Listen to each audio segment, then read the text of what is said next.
Kakadating mo lang ng Apex? Hindi! Oo! Kakadating lang niya.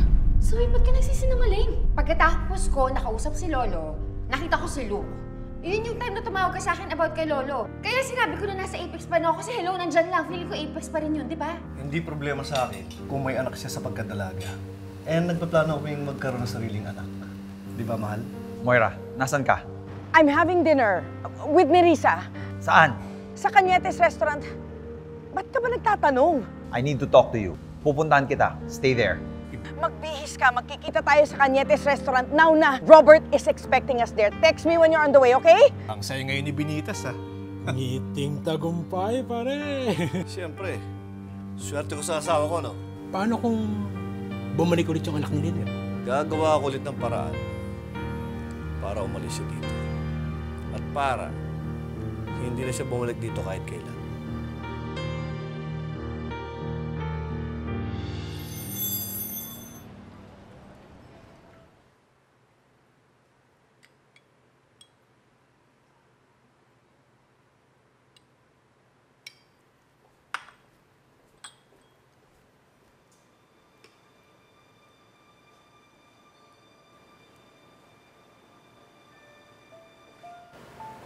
Lynette? Kiki, kailangan mo ng tubig. Ako na lang kukuha. Dadaling ko na lang doon. Tapusin ko lang to.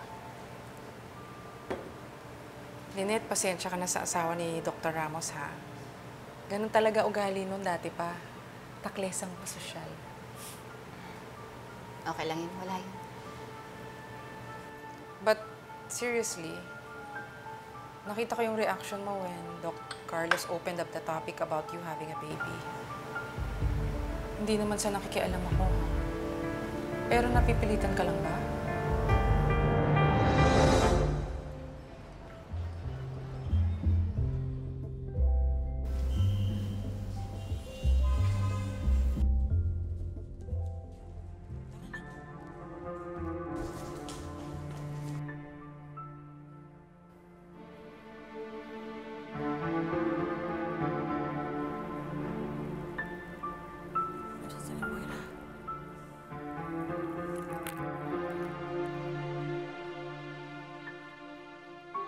Moira, saan kayo galing? Bakit di namin kayo nakita nung dumaan kami dito kanina? Ladies' room. We were in the ladies' room.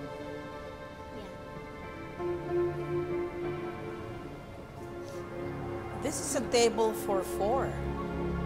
Pero dadalawa lang kayo. Nasaan yung mga kasama ninyo? Actually, kasama namin yung mga friends namin. And I told them na darating asawa ko at sister-in-law ko. And I wanted them to meet you. Kaso ang tagal nyo, so umalis na sila.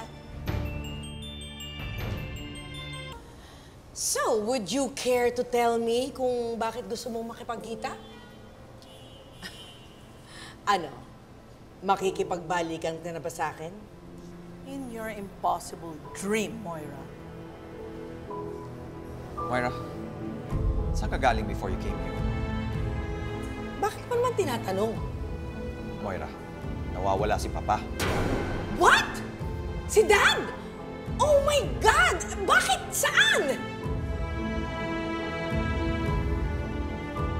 Teka. Pinagsususpetsahan niyo ba ako na may kinalaman sa pagkawala ng dad niyo? Well, he went to your hotel to speak with you. Yes! And I already told Annalyn na hindi kami nagkita ng daddy niyo. So, para kanino yung wheelchair? Kung hindi kay Papa, kanino yung ginamit yung wheelchair?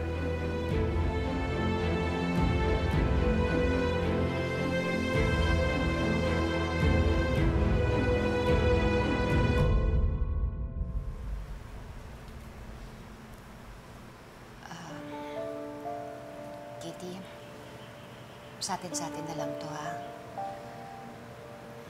Kasi kung ako talaga ang masusunod, kung akong tatanungin mo, ayoko na sana magbuntis. Kasi natatakot ako baka mamaya magkaroon ako ng komplikasyon, eh. Siyempre, may edad na rin ako, diba? Masama ba akong asawa kasi hindi ko gustong ibigay yung hinihingi ng asawa ko. Of course not. Lynette, ang babae ay hindi dinidefine by our ability to bear children. We have so much more to offer than that. At dapat, hindi linalagyan ng stigma ang mga babaeng ayaw magkaanak. Kasi parang hindi tama na yung gusto ko lang ang masusunod, hindi ba? Siyempre, gusto ko din pagbigyan yung asawa ko. Di rin naman tama na ang gusto lang ni Doc Carlos ang masusunod. Lynette, ikaw ang magbubuntis. Ang katawan mo ang magdadala sa bata. At kahit kasal na kayo, hindi kailanman magiging pag-aari ni Carlos ang katawan mo. So kung nag-hesitate ka at nag-aalala ka, I think you should talk to Doc Carlos. He's a reasonable man. Sigurado ako maiintindihan niya ang mga concerns mo.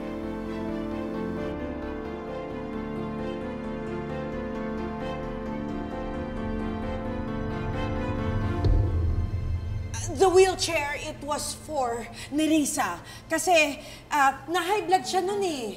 Di ba? Yes, oo. Nahilo ko, tsaka medyo nahirapan akong huminga. Kaya kailangan ko magpa-check up.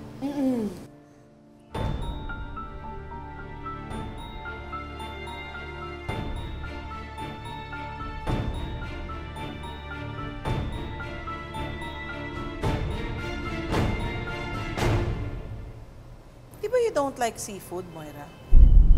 Eh bakit puro laman dagat yung mga pagkain dyan sa lamesa ninyo?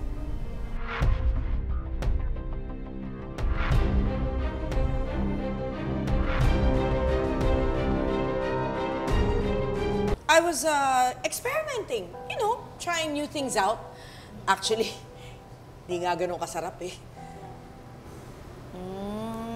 So hindi masarap. Pero naubos ninyo. Inubos yun ng mga kasama namin. Teka, are you trying to implicate me sa pagkawala ng dad nyo? Robert, ikaw lang ang ginusto ko sa pamilya mo. Kung may kikidnapin ako, ikaw yun at hindi yung daddy mo. Tara na ate. Nagsasayang lang tayo ng oras dito.